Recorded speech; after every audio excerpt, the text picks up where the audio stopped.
Pen సహాయంతో ముఖ సౌందర్యాన్ని పెంచే యోగా ఇప్పుడు మనం చూడబోతున్నాం.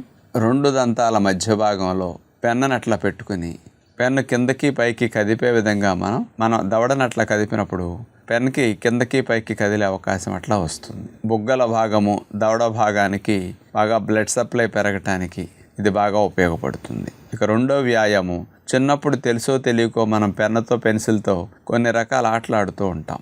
పై పెదవి పై భాగాన ముక్కు దిగువ భాగాన పెన్ను పెట్టేసి పడిపోకుండా మూతిని మనం చిట్లించి అలా అన్నప్పుడు ముక్కుకి మూతి భాగానికి మధ్యలో మరి పెన్ను అట్లా నిలకడగా ఉంటుంది.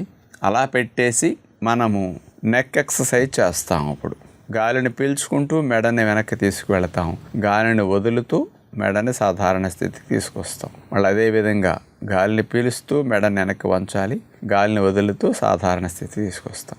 ఇట్లా మూతిని అట్లా పెట్టి చేయటం ద్వారా కొంత టైట్ అవుతుంది కాబట్టి మూమెంట్స్ కొద్దిగా మూతిని ఇట్లా ముడిచి చేసినప్పుడు ఫలితాలు మరో రకంగా బొగ్గల భాగానికి గెడ్డం భాగానికి బాగా వస్తాయి అన్నమాట.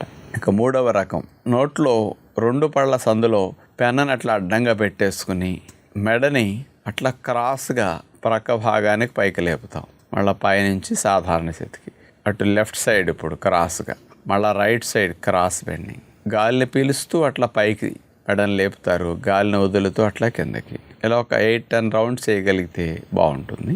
ఇదే విధంగా నెక్ని స్ట్రైట్గా పెట్టి అటు పైకి కిందకి, అప్ అండ్ డౌన్.